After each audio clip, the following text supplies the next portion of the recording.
আপনাকে বলা হচ্ছে যে একজন পেশাদার বক্তা, যখন আপনি, যেহেতু আপনি বক্তৃতা দিয়ে টাকা নিয়ে থাকেন, এইটা আপনি ঘন্টায় কত টাকা নেন সেটা নিয়েও মানুষের মধ্যে উৎসাহ আছে। এই ধরনের বিষয় নিয়ে আপনি কি বলবেন? কেউ কেউ আবার বলে থাকেন আপনি যে বক্তৃতা দেন সেটা দিয়ে একটা নির্দিষ্ট অঙ্কের টাকা নেওয়াটাও আসলে ঠিক হচ্ছে কিনা সেটা নিয়ে অনেকে অনেকে প্রশ্ন।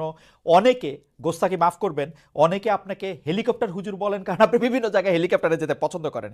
এই ধরনের নিউজ, এই ধরনের আলোচনা আপনি আসলে কিভাবে নিয়ে থাকেন?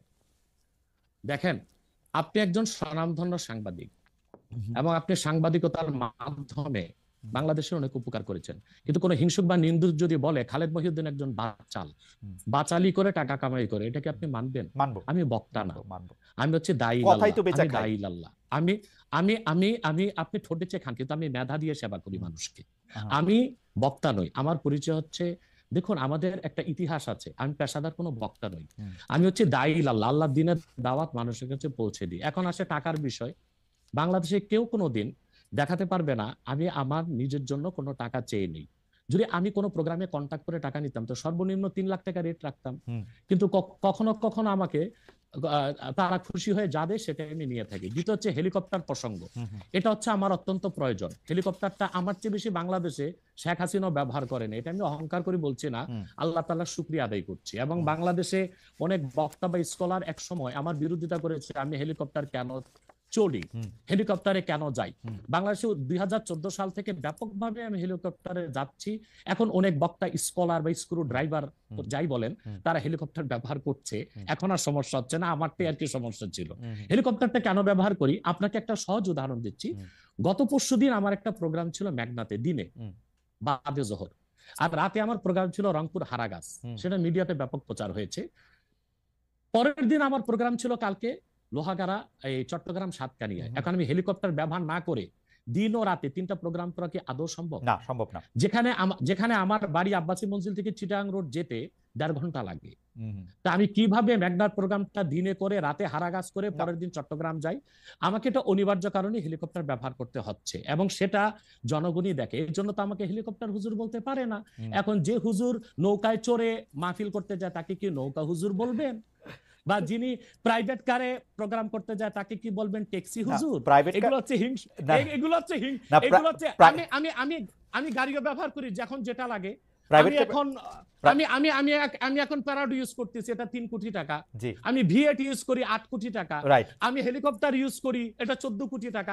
এখনো আমি নৌকাতেও যাই, যেখানে যেভাবে আমার সুবিধা তখন সেভাবে সেখানে আমি না, উপস্থিত সেটা হই। ঠিকই আছে।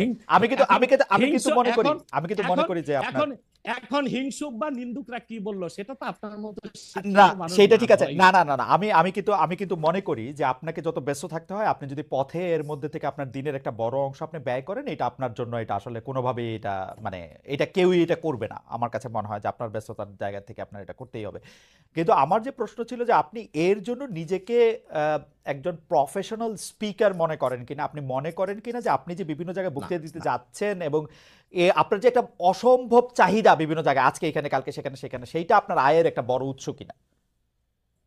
দেখুন, এটা ছাড়া আমার আয়ের ব্যবস্থা ছিল। হুম, আমাদের যে বাংলাদেশে আমাদের যে আধ্যাত্মিক ঘরানার আমরা সন্তান। হুম, আপনি জানেন আমাদের বংশের মুরব্বী শাহ কারামত আলী জনপুর রহমতুল্লাহ, হুম, হুম, তাকে বলা হয় বাংলাদেশের আধ্যাত্মিক জনক। হুম, টু নেশন থিওরির ভিত্তিতে দেশ স্বাধীন হয়েছে। হুম, এবং ডব্লিউ হান্টার তার বইতে উল্লেখ করেছে, ইনসাইক্লোপিডিয়া অফ ব্রিটানিকাতে এসেছে, ইসলামিক ফাউন্ডেশন বিশ্বকোষে এসেছে, কারামত আলী জনপুর রহমতুল্লাহর হাতে 2 কোটি লোক মুসলমান হয়েছে। হুম, ওনার কারণেই পরবর্তীতে দেশটা স্বাধীন হয়েছে। হুম, উনি ইন্তেকাল করেছেন 154 বছর আগে। আমি ওনার সিলসিলায়, ওনার বংশের, আমরা জনপুরি পীর সাহেব বলে খ্যাত। হুম, আমি যদি অন্য পীরদের মতো আব্বাসী মঞ্জিলে বসে পিরি মুরিদি করে যেতাম, হুম, তাহলে আমার কোটি কোটি টাকা বছরে আসতো। হুম, মূলত আমার হচ্ছে দিনের দাওয়াত দেওয়াটাই আমার মূল কাজ। হুম। তারপর জনগণ যেটা খুশি হয়ে আমাকে সম্মান করে সেটা আমার জন্য যথেষ্ট।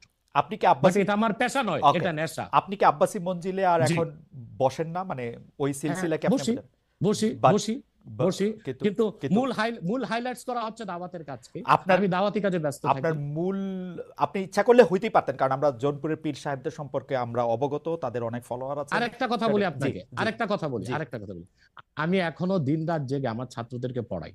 আমি Okay. বুখারী শরীফ প্রথম খণ্ড আমার ছাত্রদেরকে পড়াই। তো শুধু মাদ্রাসায় পড়িও আমি কয়েক লাখ টাকা কামাই করতে পারতাম, বই লেখক কামাই করতে পারতাম, কিন্তু আমি মনে করি তৃণমূল পর্যায়ে আল্লাহর কোরআনের দাওয়াত পৌঁছে দেওয়ার জন্য ওয়াজ মাহফিলের কোনো বিকল্প নেই। রাইট, সেই জন্য এটা আমার পেশা নয়, এটা আমার নেশা। এটা আপনার নেশা, কিন্তু আপনি অন্যগুলি যেগুলি আপনি অর্থকরী দিতে পারতেন সেগুলি তো আপনি নেন নাই, আপনি নিছেন হচ্ছে দিনের নিচ্ছি, দাওয়াতের নিচ্ছি, জায়গাটাকে, টাইমটাকে, নিচ্ছি, সেই ওগুলো নিচ্ছি, ওগুলি কিন্তু আপনি টাকা ঠিক টাকার জন্য আপনি ব্যবহার আয়- করতেছেন না। আয়ের ব্যবস্থা নয়। রাইট, সেই জন্য আমরা আপনাকে একজন পেশাদার মানে বা প্রফেশনাল রিলিজিয়াস স্পিকার এরকম বলতে পারি কিনা, সেইটাই ছিল আর কি আমাদের প্রশ্ন। না না, পেশাদার আচ্ছা, বলতে পারবো না। পেশাদার বলতে পারি না।